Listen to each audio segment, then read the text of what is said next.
Interstellar est-il réaliste? Pouvons-nous faire des voyages super rapides? Ou bien survivre à l'intérieur d'un trou noir? On a l'impression qu'Interstellar nous présente des événements qui sortent de l'ordinaire.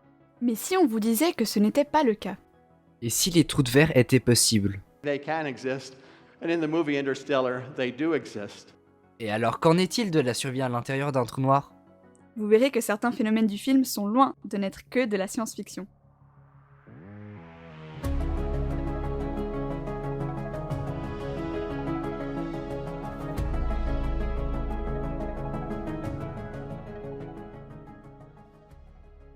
Interstellar se passe dans un futur où la race humaine est obligée de quitter la Terre à cause de problèmes liés à la cultivation. Cooper est un astronaute chargé d'explorer des planètes potentiellement habitables et de conclure laquelle serait la meilleure pour y déplacer les humains. Nous allons regarder en détail la science d'Interstellar et expliquer en quoi les événements du film sont bel et bien possibles ou non. Et avant de commencer, une grande partie de ce film a été rendue réaliste grâce à Monsieur Kip Thorne, un physicien spécialisé sur la relativité générale et le détenteur d'un prix Nobel. 99% de nos informations seront tirées de son livre The Science of Interstellar. Et bien sûr, alerte spoiler. Au tout début du film, le monde est en pleine crise agricole, à cause de problèmes liés à l'agriculture et de vents de poussière. En plus de ça, la Terre fait face à un manque d'oxygène, ce qui serait létal pour les êtres vivants. Avec les problèmes d'aujourd'hui, comme le réchauffement climatique, ça peut faire peur. Mais heureusement pour nous, et malheureusement pour Interstellar, il est très peu probable qu'une crise comme celle-ci se produise chez nous, même si c'est scientifiquement possible. Une possible explication à une telle crise serait la présence de très petites bestioles dites pathogènes pouvant attaquer les êtres humains et les plantes. Lorsque les plantes sont affectées par un pathogène, elles développent une maladie appelée la rouille. Cette maladie décomposerait entièrement la plante, un peu comme du métal qui rouille, la rendant inexploitable pour les humains, ce qui amènerait l'espèce à sa fin. Baltimore, le détenteur d'un prix Nobel de physiologie et de médecine, dit même que si l'on veut effacer l'humanité, il n'y a peut-être pas de meilleur moyen que des pathogènes s'attaquant aux plantes. Retournons au film. Cooper, un ancien pilote de la NASA, se retrouve à travailler dans une ferme. Sa fille Murphy reprendra sa passion pour l'espace lorsqu'elle grandit. Et au début du film, c'est même elle qui va permettre à Cooper de commencer son voyage. Murphy dit apercevoir des choses étranges dans sa chambre. Un jour, elle laisse la fenêtre ouverte lors d'une tempête de sable et des lignes parfaitement sont tracées sur le sol de sa chambre. Alors après avoir lancé une pièce pour vérifier, Cooper se rendra compte que ces lignes, c'est la gravité qui les a créées et non un fantôme comme Murphy s'imaginait. Effectivement, la gravité est un phénomène que nous pensions acquis après Newton, mais en réalité nous n'avons pas encore réussi à expliquer certains phénomènes liés à celle-ci. Nous appelons cela les anomalies gravitationnelles. Elles ont déjà été observées dans certains cas, notamment dans la précession de l'orbite de Mercure. Selon la loi en carré inverse de Newton, les orbites des planètes autour du Soleil doivent être elliptiques et changer graduellement leur orientation en subissant les faibles attractions d'autres planètes ainsi que celles du Soleil. Or, un astronome français a trouvé en 1859 une erreur dans les résultats de ses calculs qui prédisaient la précession par rapport aux observations, alors que, selon Newton, les calculs devraient toujours donner le bon résultat. Plusieurs scientifiques ont donc essayé de trouver une explication au problème, et Einstein sera celui qui aura la bonne réponse. Il découvrira en 1915 que la réalité approximait le résultat de l'équation, mais ne le démontrait pas précisément. Il y a toutefois un petit problème. Les anomalies existent bel et bien à l'échelle de Mercure, comme on l'a vu. Mais pour qu'elles se produisent sur Terre comme dans Interstellar, c'est fortement improbable. Ça n'a d'ailleurs encore jamais été observé et purement spéculatif. Vous avez déjà vu des lignes random se créer sur votre sol? Mais ces anomalies sont très présentes dans le film, notamment lorsque Cooper a un accident au tout début, lorsque les machines de la ferme reviennent vers la maison et surtout quand le sable tombe dans la chambre de Murphy. C'est donc grâce à ces anomalies gravitationnelles que Cooper découvre le message codé sur son plancher, les coordonnées de la base secrète.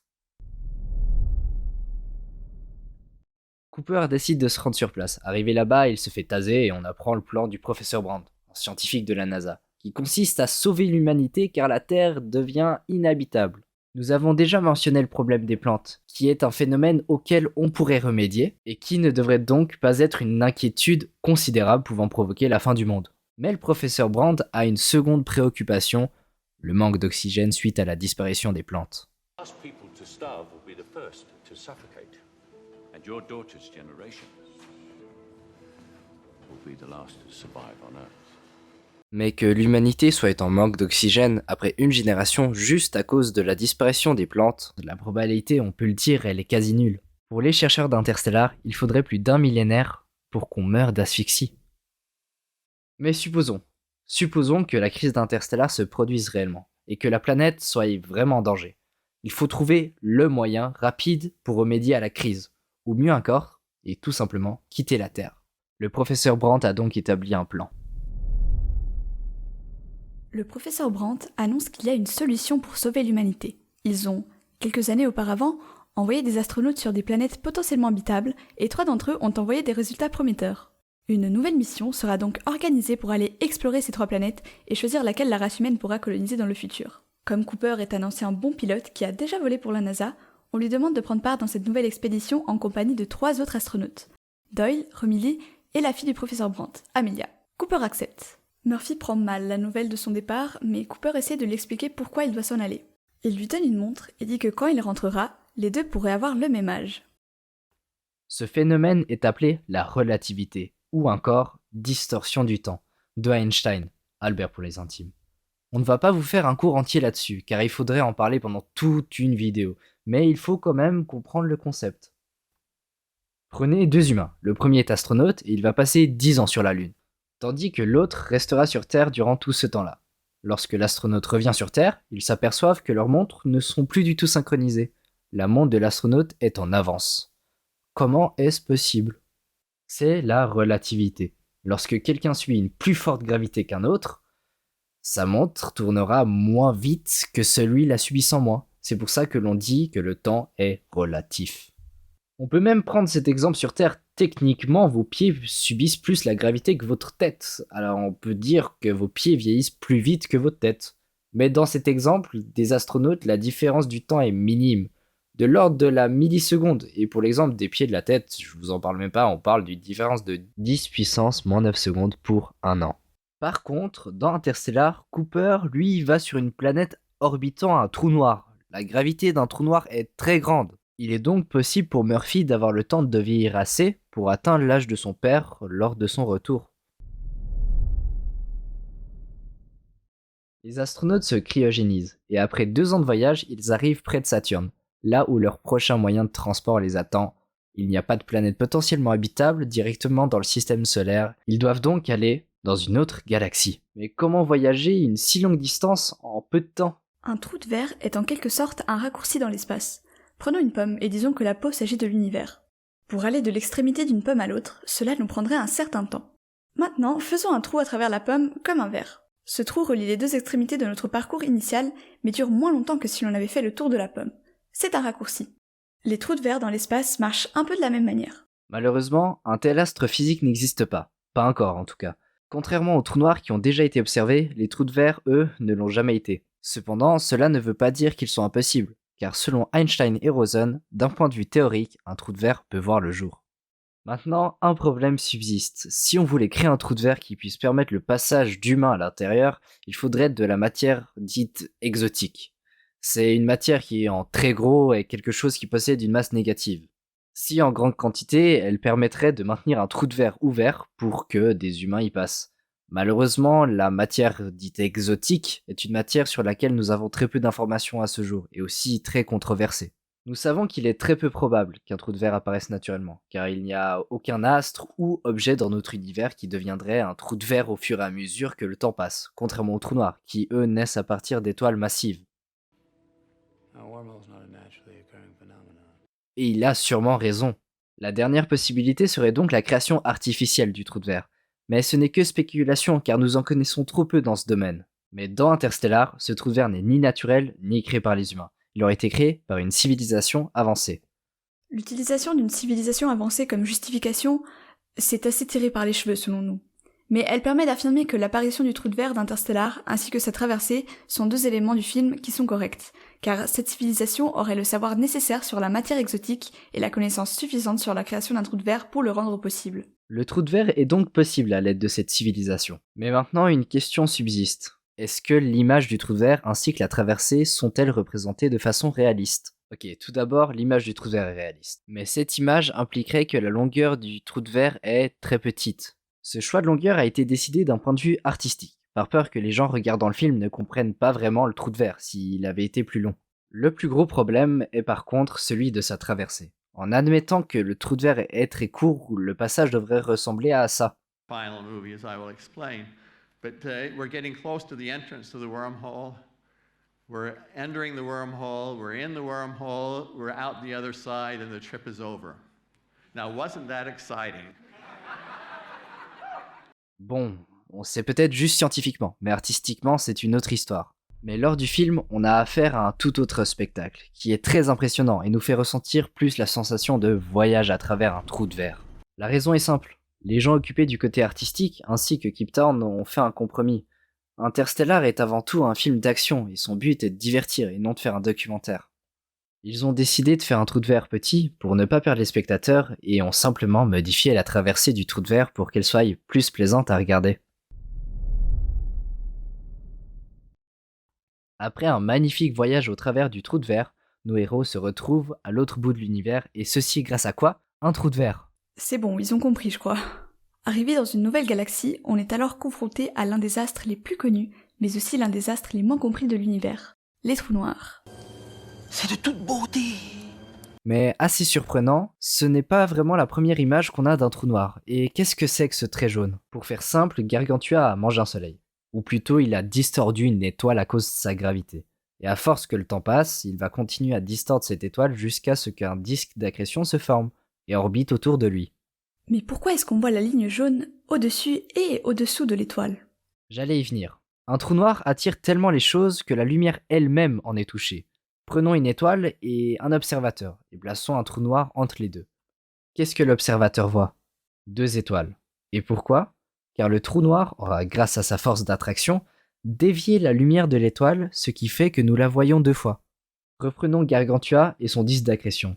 Vous voyez où je veux en venir? Non. C'est exactement le même concept. Le trou noir va tout simplement dévier la lumière du disque d'accrétion derrière l'ombre et va faire le tour pour arriver jusqu'à l'observateur. Mais moi j'ai déjà vu une vraie image d'un trou noir, et ce n'est pas la même chose.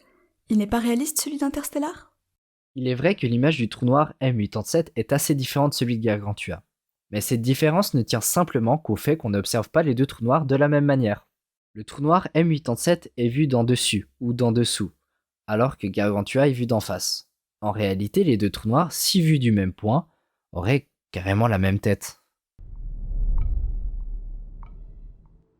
L'exploration commence sur la première planète, celle de Miller. Cooper, Brandt et Doyle s'y rendent. Ils doivent se montrer rapides et efficaces lors de leur exploration, car la planète de Miller est assez particulière. Le temps y passe extrêmement lentement, et il y a d'immenses vagues. Ces 2 phénomènes peuvent être expliqués par la proximité que la planète a avec Gargantua. Tout d'abord, la dilatation du temps. Gargantua est un trou noir, c'est-à-dire l'un des objets les plus massifs de l'univers, et la planète de Miller lui tourne autour. Cette immense gravité dilatera donc le temps d'une manière extrême, où 1 heure sur la planète équivaut à 7 années sur Terre. Le temps passe donc 60 000 fois plus lentement sur la planète Miller que sur Terre. Mais une dilatation aussi grande est-elle possible? Elle pourrait en fait théoriquement l'être si Gargantua tournait assez vite, car il y a des trous noirs dans notre univers qui peuvent tourner. Mais il y a une limite à cette rotation. Il est physiquement impossible pour un trou noir de tourner plus vite que cette limite. Pour Gargantua et sa dilatation du temps extrême, il faudrait que sa vitesse de rotation soit 1/3 de seconde plus faible que le maximum. C'est pour dire à quel point la science dans Interstellar a été mise à l'extrême.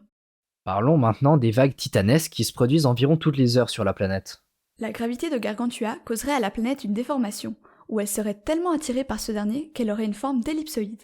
Si la planète devait tourner sur elle-même, et donc ne pas exposer la même face à Gargantua en tout temps, son manteau externe serait pulvérisé par les changements brusques des forces de marée. On en conclut donc que la planète Miller garde toujours la même face tournée vers Gargantua. Mais bon, pour que des vagues aussi grandes se forment, il y aurait quand même besoin que la planète se déplace très légèrement de gauche à droite, mais sans casser le manteau externe, afin de créer les forces de marée. Et vu que la gravité de Gargantua est extrêmement grande, les vagues le seront aussi en conséquence. Cooper et son équipe, sans Monsieur Doyle, se rendent sur la 2e planète potentiellement habitable, la planète Man. À partir de là, tout part un peu en vrille. Les fils de Tom sont malades, le fils de Cooper explose l'assistant de Murph, s'ensuit un combat épique entre Cooper et Man. Murphy décide de brûler les plantes de la ferme de son frère, et après que Man se soit enfui, étant réputé comme l'un des meilleurs astronautes, ce dernier explose une partie du vaisseau à cause d'un problème de manœuvre. Donc, pour rattraper son erreur, Cooper transformera son vaisseau en une toupie pour se calibrer au vaisseau principal. Et comme si tout ceci n'était pas assez, cerise sur le gâteau, nos 2 héros se rendent compte qu'ils foncent droit vers le trou noir Gargantua. Il est vrai que tous ces événements ne sont pas réellement des phénomènes scientifiques. Toutefois, le travail fourni par l'équipe des effets visuels pour la ressemblance à la réalité mérite quand même 2-3 mots. Ce n'est pas tous les jours qu'on a l'occasion de visionner un film qui fait si attention aux détails scientifiques, tout en restant si spectaculaire. Comme toute personne saine d'esprit, nos deux personnages principaux décident de partir au plus vite avant de se faire aspirer par le trou noir et mourir. Mais vu que les informations à l'intérieur d'un tel corps pourraient être très utiles à la race humaine, ils décident tout de même d'envoyer Tars, le robot, à l'intérieur. Et là, si vous pensiez que les retournements de situation étaient finis, Cooper décide au dernier moment de se jeter dans le trou noir, lui aussi. Cooper réussit à sauver Amelia. Il amène le vaisseau aussi proche du trou noir que ses capacités de pilote le permettent et utilise sa gravité pour passer à travers l'horizon des événements, en utilisant son énergie cinétique pour effectuer une manœuvre de slingshot gravitationnel. Cool comme nom. Grâce à cela, le vaisseau principal change de trajectoire et Amelia peut continuer sa mission. Cooper et Tars, eux, sont aspirés dans Gargantua. Cooper est maintenant en train de tomber dans le trou noir. Si vous connaissez un peu la structure d'un trou noir, vous devez savoir ce qu'est une singularité. Une singu quoi ? C'est tout simplement l'endroit, situé au centre d'un trou noir, où la déformation de l'espace-temps devient infiniment forte. Bon, ok, ce n'est peut-être pas si simple que ça finalement, et bien que grâce aux lois de la relativité d'Einstein, nous savons que ces singularités existent, nous ne les comprenons pas encore très bien. Une singularité peut être représentée comme un point où se trouve toute la masse d'un trou noir hyper condensée.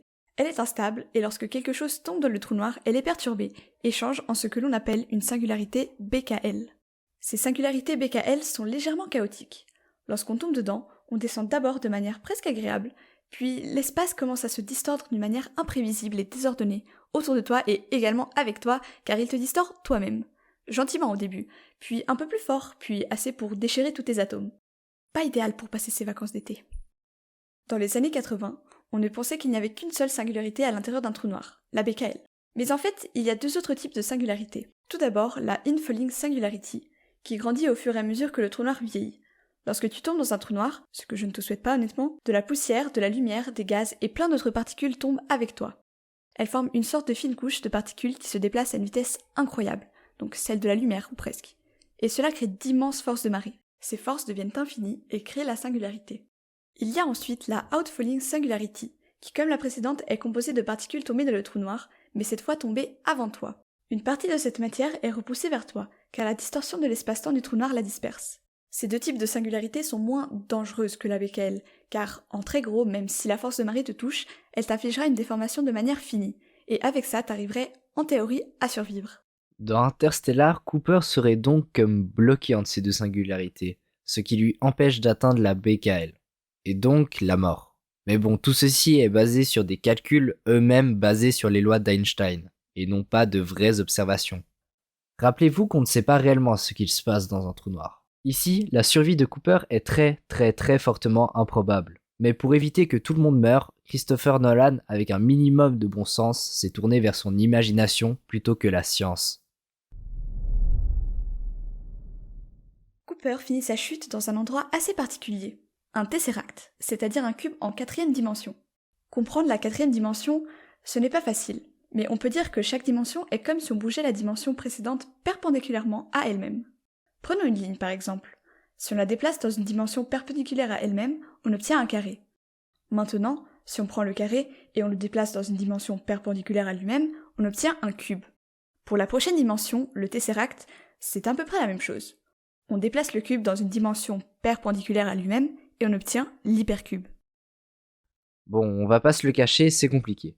Mais il faut juste se dire, vu qu'un cube a des faces carrées, le tesseract a des faces en forme de cube.